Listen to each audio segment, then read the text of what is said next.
Warahmatullahi wabarakatuh. Yang terhormat kepada Ibu Diah Mukminatul MSy dan teman-teman sekalian yang sangat saya sayangi dan saya banggakan.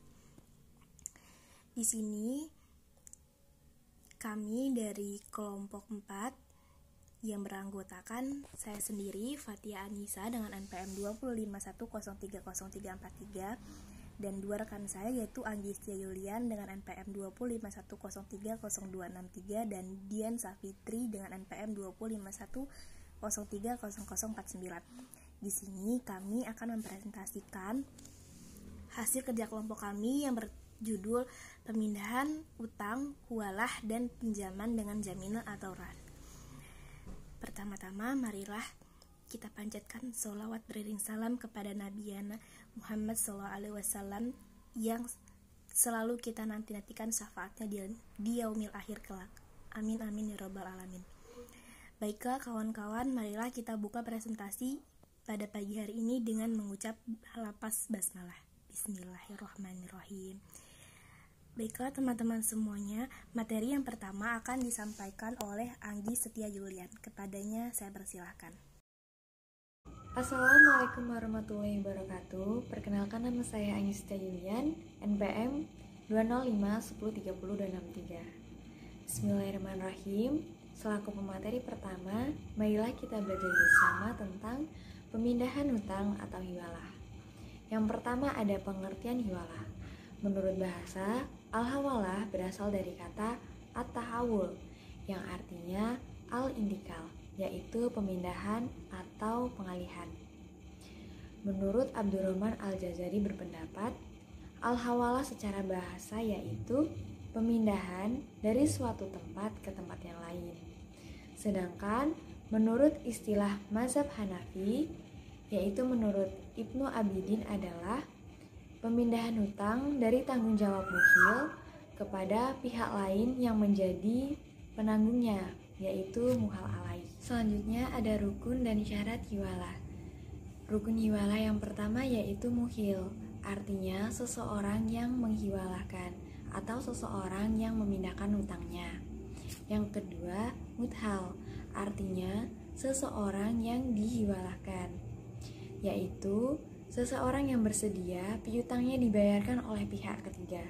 Yang ketiga, muthal alai, artinya seseorang yang dihiwalahkan atau seseorang yang dibebani untuk membayarkan piutang kepada seseorang yang memberikannya piutang. Yang keempat, muhal bihi, artinya pemindahan secara hutang. Dan yang terakhir yaitu sihat atau akad. Sedangkan syarat dalam hiwalah yaitu yang pertama terdapatnya seorang muhil, yang kedua terdapat seorang muthal, dan yang ketiga terdapat seorang muhal alai, yang bisa diartikan terdapatnya rasa kerelaan antara muhal dan muthal tanpa adanya muthal alai.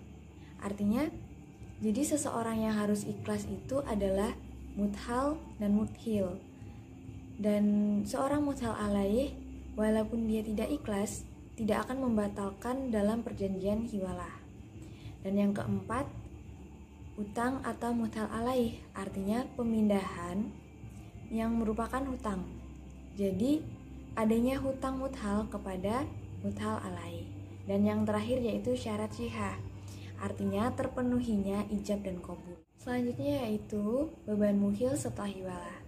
Apabila akad hiwalah sudah terjadi, maka akibat hukum dari akad tersebut yaitu yang pertama, menurut jumhur ulama berpendapat bahwa kewajiban mukhil untuk membayarkan hutang kepada muhal secara otomatis menjadi terlepas. Sedangkan menurut sebagian ulama Hanafi, kewajiban itu masih tetap ada selama muhal alai belum melunasi hutangnya kepada muhal. Oleh karena itu, akad ini didasarkan atas saling percaya, bukan prinsip pengalihan hak dan kewajiban. Yang kedua, akad hiwalah menyebabkan timbulnya hak bagi muhal untuk menuntut pembayaran hutang kepada muhal alai. Yang ketiga, mazhab Hanafi membenarkan terjadinya hiwalah muthalaqah, berpendapat bahwa jika akad hiwalah muthalaqah terjadi karena inisiatif dari pihak muhil, maka kewajiban antara muhil dan muhal alaih yang mereka tentukan ketika melakukan akad utang piutang sebelumnya masih tetap berlaku, khususnya jika jumlah utang piutang antara ketiga pihak sama. Dan berakhirnya akad hiwalah dapat terjadi karena yang pertama, fasakh hiwalah. Artinya apabila akad hiwalah dibatalkan oleh salah satu pihak sebelum berlakunya akad secara tetap, maka pihak kedua kembali berhak menuntut pembayaran utang kepada pihak pertama. Demikian pula pihak pertama kepada pihak ketiga. Yang kedua, wafat pihak kedua. Sedangkan pihak ketiga merupakan ahli waris yang mewariskan harta pihak kedua. Yang ketiga, pihak ketiga melunasi hutang yang dialihkan itu kepada pihak kedua. Yang keempat, pihak kedua menghibahkan atau menyedekahkan harta yang merupakan utang dalam akad hiwalah untuk pihak ketiga. Selanjutnya, pihak kedua membebaskan pihak ketiga dari kewajibannya untuk membayar hutang. Dan yang terakhir, hak pihak kedua menuntut ulama Hanafi tidak dapat dipenuhi karena pihak ketiga mengetahui kebangkrutan atau muflis. Hiwalah juga mempunyai manfaat. Yang pertama, memungkinkan penyelesaian hutang dan piutang dengan tepat. Yang kedua, tersedianya talangan dana untuk hibah bagi yang membutuhkan. Dan yang ketiga, dapat menjadi salah satu sumber pendapatan non-pembayaran bagi bank syariah.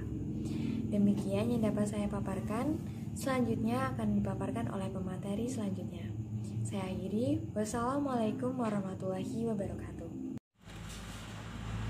Assalamualaikum warahmatullahi wabarakatuh. Saya Dian Safitri sebagai pemateri kedua ingin melanjutkan materi kelompok saya. B. Pinjaman dengan jaminan atau rahan. 1. Pengertian rahan. Secara etimologis, al-rahan berarti tetap dan lama, sedangkan al-habs berarti menahan terhadap suatu barang dengan hak, sehingga dapat dijadikan sebagai pembayaran dari barang tersebut. Makna gadai atau rahan dalam bahasa hukum perundang-undangan disebut sebagai barang jaminan, agunan, dan rungguhan. Dalam Islam, rahan merupakan sarana saling tolong-menolong bagi umat Islam tanpa adanya imbalan. Sedangkan menurut syara, yang dimaksud dengan rahan adalah menjadikan suatu barang yang mempunyai nilai harta dalam pandangan syara sebagai jaminan utang, yang memungkinkan untuk diambil seluruh atau sebagian utang dari barang tersebut. 2. Dasar hukum rahan. Terdapat 3 dasar hukum rahan. Yang pertama adalah Al-Quran. Para ulama fikih mengemukakan bahwa akad arahan diperbolehkan dalam Islam berdasarkan Al-Quran dan Sunnah Rasulullah SAW dalam surat Al-Baqarah ayat 283. Yang kedua adalah hadis. Kemudian, dalam sebuah hadis riwayat Al-Bukhari, kitab arahan dikatakan bahwa artinya dari Aisyah, sesungguhnya Nabi SAW membeli makanan secara tidak tunai dari seorang Yahudi dengan menggadaikan baju besinya. Hadis riwayat Bukhari. Yang ketiga adalah ijma. Para ulama telah menyepakati bahwa al-qard boleh dilakukan. Kesepakatan ulama ini didasari tabiat manusia yang tidak bisa hidup tanpa pertolongan dan bantuan saudaranya. Tidak ada seorang pun yang memiliki barang yang ia butuhkan. Oleh karena itu, pinjam-meminjam sudah menjadi satu bagian dari kehidupan di dunia ini. 3. Rukun dan syarat akad rahan. A. Rukun rahan. Gadai memiliki 4 rukun, yaitu rahin, murtahin, marhun, dan marhun bih. Rahin adalah orang yang memberikan gadai. Murtahin adalah orang yang menerima gadai. Marhun adalah harta yang digadaikan untuk menjamin utang. Dan marhun bih adalah utang. Menurut jumhur ulama, rukun gadai ada 4, yaitu akid, sikhot, marhun, dan marhun bih. B. Syarat rahan. Terdapat 3 syarat rahan. Yang pertama adalah syarat akid, yang kedua syarat sikhot, dan yang ketiga adalah syarat marhun.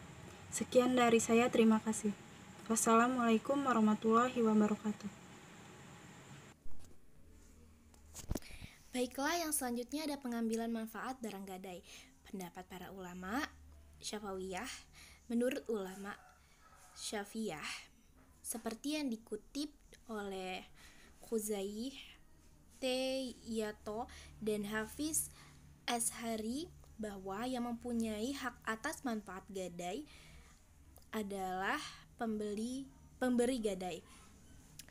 Walaupun mahrum itu berada di bawah kekuasaan penerima gadai, dasar hukum hal yang dimaksud adalah pertama, hadis Nabi Muhammad SAW yang artinya sebagai berikut. Dari Abu Hurairah radhiyallahu anhu berkata bahwasanya Rasulullah SAW bersabda, barang jaminan itu dapat air susunya dan ditungkai atau dinaikkan. Keduanya hadis keduanya yang artinya dari Abu Hurairah, Nabi Muhammad SAW bersabda, gadai itu tidak menutup hak yang mempunyai dari manfaat barang itu. Faedahnya kepunyaan dia dan dia wajib mempertanggungjawabkan segala sesuatu, kerusakan dan biayanya. Hadis riwayat Asy-Syafi'i dan Ad-Darqutni. Berdasarkan hadis di atas bahwa mahrum itu hanya sebagai jaminan atau kepercayaan atas murtazid. Kepemilikan murtazid tetap melekat pada rohim. Oleh karena itu manfaat atau hasil dari marhun itu tetap berada di rahim, kecuali manfaat atau hasil dari rahun yang diserahkan kepada muhrim. Selanjutnya ada resiko kerusakan mahrun. Bila mana hilang di bawah penguasaan muhrim, maka muhrim tidak wajib menggantikannya, kecuali bila rusak atau hilang itu karena kecelakaan, kelalaian muhrim, atau karena disia-siakan. Umpamanya, muhrim bermain-main api lalu terbakar barang gadai itu, atau gudang tidak dikunci lalu barang itu hilang, dicuri oleh orang muhrim, diwajibkan memelihara atau sebagaimana layaknya. Bila tidak dengan demikian, atau ketika itu ada kecacatan atau kerusakan, apabila hilang maka tanggung jawab muhrim. Selanjutnya itu ada penyelesaian gadai. Yang pertama itu diserahkan kepada al-muhrim, kepada pemiliknya. Yang kedua, ada terlunasinya seluruh hutang yang ada. Yang ketiga, ada penjual al-muhrim secara paksa yang dilakukan oleh ar-rahim atas perintah hakim, atau dilakukan oleh hakim ketika ar-rahim menolak untuk menjual al-mahrun. Yang keempat, itu ada terbebasnya ar-rahim dari utang yang ada walau dengan cara apapun. Yang kelima, itu ada pembatasan akad ar-rahim dari pihak al-mukrim. Yang keenam, ada menurut ulama Malikiyah, akad ar-rahim batal apabila sebelum terjadi al-qadhah ar-rahim meninggal dunia atau jatuh palit dan sebagainya. Yang ketujuh, ada binasanya al-mahrun. Dan yang terakhir, ada melakukan pentafarun terhadap al-mahrum dengan menjaminkan atau menghibahkan atau mensedekahkannya.